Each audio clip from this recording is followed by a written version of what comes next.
Essa é a quarta parte da nossa Lei 8.112, vai falar sobre processo disciplinar. Quer saber mais? Vem comigo.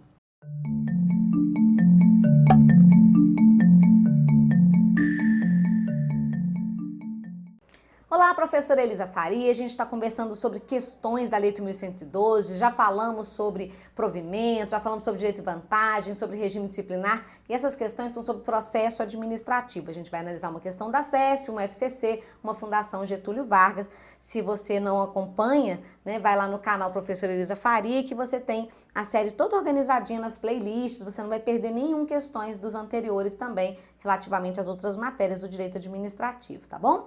E aí tem a série teoria, tem tudo isso aí para vocês. Vamos começar com uma questão da CESP, que é de múltipla escolha. É raro a CESP fazer questão de múltipla escolha, mas de vez em quando ela faz. Vai aparecer aqui para você, vamos lá? A respeito do processo administrativo disciplinar, o PAD, assinale a opção correta, considerando os dispositivos da 8.112. Os autos da sindicância não integrarão o PAD, uma vez que somente balizam a instrução processual.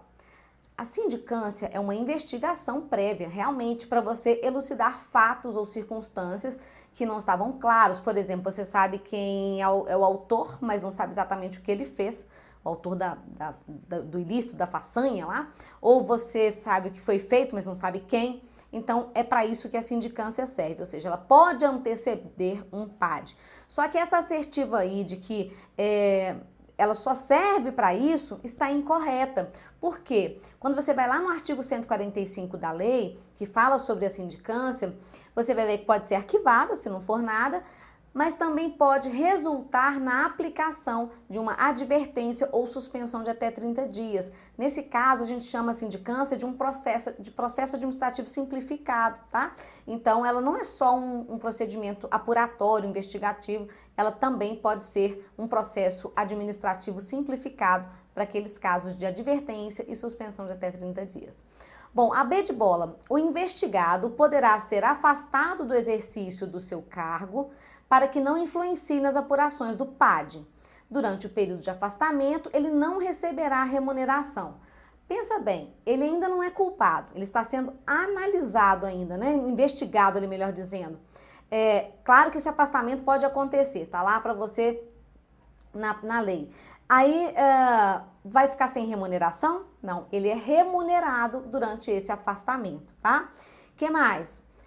A autoridade que tiver ciência de uma irregularidade no serviço público dispõe exclusivamente do PAD para promover a sua apuração. Vai depender de qual tipo de ilícito foi, porque a sindicância pode ser usada para apuração. Nós temos o PAD, que está lá no artigo 151, e tem no 133 o PAD sumário. Tudo isso detalhado, eu estou falando com vocês na aula de teoria amanhã, tá? Então não perde a aula de teoria não, que ela está explicando essa parte, como é que você estuda. Então está incorreto porque não é só o PAD. O servidor investigado deverá estar assistido por advogado no PAD, caso tenha interesse em arrolar ou requerir testemunhas. Essa parte vai estar no inquérito, deve ser um segundo ou terceiro artigo ali na parte de inquérito na Lei 8.112. E veja bem, lembra que nós vimos uma súmula vinculante número 5 do Supremo Tribunal Federal, que dizia que a administração pública, que a falta de defesa técnica no processo administrativo disciplinar não ofende a Constituição? Não vimos que isso significava que não precisa de advogado no PAD? Pois bem, se não precisa de advogado no PAD, o servidor tem que poder, ele mesmo, requerir testemunhas ou qualquer outro ato em sua defesa, tá? Então, essa assertiva é falsa, porque na instrução ou na parte de inquérito administrativo ali, o servidor pode ele mesmo pedir essas testemunhas, salvo, né, se ele está lá com um advogado, ele pede o advogado que vai pedir, tá? Mas não é obrigatória a presença de um advogado para acompanhar esse servidor, é facultativo. A letra E é a nossa questão correta. A autoridade julgadora do PAD deverá proferir decisão no prazo de 20 dias depois de ter recebido o processo. Veja, o PAD ele tem uma duração de 60 dias, podendo ser prorrogado justificadamente por mais 60 dias. Ao final desses 120 dias, ele tem que ser encaminhado para a autoridade competente, que tem os 20 dias para julgar. E é por isso que a gente afirma em prova que o PAD tem 140 dias de duração, tá bem? Na prática é muito mais, tá? Só na prova você vai falar 140.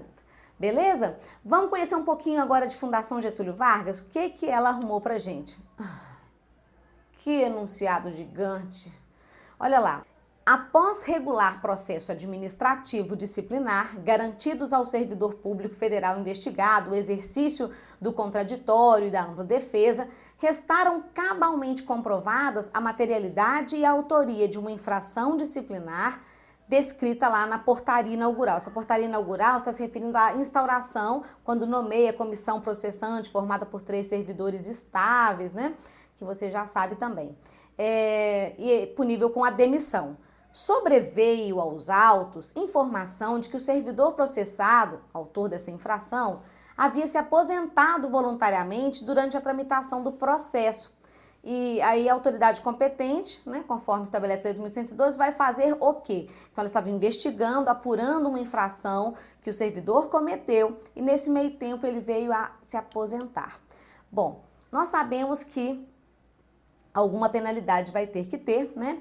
E essa penalidade, para facilitar para você, está no artigo 134. Ela vai falar da cassação de aposentadoria. Então, a gente tem a nossa letra D como resposta. Deverá, em decisão motivada, sempre toda decisão na administração pública que impõe sanções tem que ser motivada, tá? Falamos isso, acho que no último questões também. Você pode ir pela lei 9784, artigo 50, cai bastante esse assunto em prova.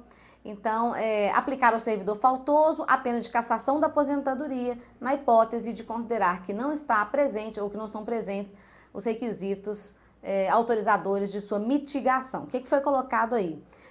Na hipótese de não ser caso de aplicar penalidade menor. Não tinha nem que falar esse pedaço aí na lei, porque ela acaba confundindo o aluno. Mas ele está se referindo, então, a essa hipótese da cassação. Professor, isso não é proibido, não? Bom, o que está dizendo aí é que o servidor não vai mais receber pelos cofres públicos federais, mas ele vai ter direito a uma CTC, uma certidão de tempo de contribuição, e essa certidão ele pode levar para averbar, por exemplo, no INSS. Você quer saber alguma coisa em relação às demais? Vamos ver lá a letra A. Em razão da precedente aposentadoria, deverá aplicar a pena de demissão. Não tem como você demitir quem não está na administração pública mais. B, deverá aplicar a pena de cassação da aposentadoria. Tá bonitinho. Mas, ato contínuo, cancelar seu registro com efeitos retroativos à data da passagem para inatividade.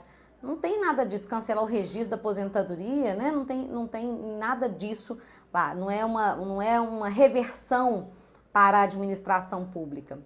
Letra C, deverá declarar a extinção da punibilidade do servidor porque já está aposentado. Ah, já aposentou, agora não pode mais fazer nada. Não tem nada a ver.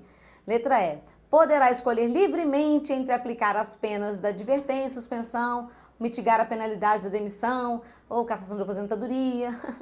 Aí ficou fácil demais. Vejam, se ele era punível com a demissão, por exemplo, o artigo 132 praticou um crime contra a administração pública, improbidade administrativa, na ativa ele é demitido. Como ele já aposentou, o 134 manda, nessas hipóteses, aplicar a cassação de aposentadoria. E eu falei bastante sobre esses assuntos na nossa aula de teoria, tá bom? Tô meio cansada, tá gaguejando a professora, não pode não. Ó, beijo pra vocês, volto no próximo Questões.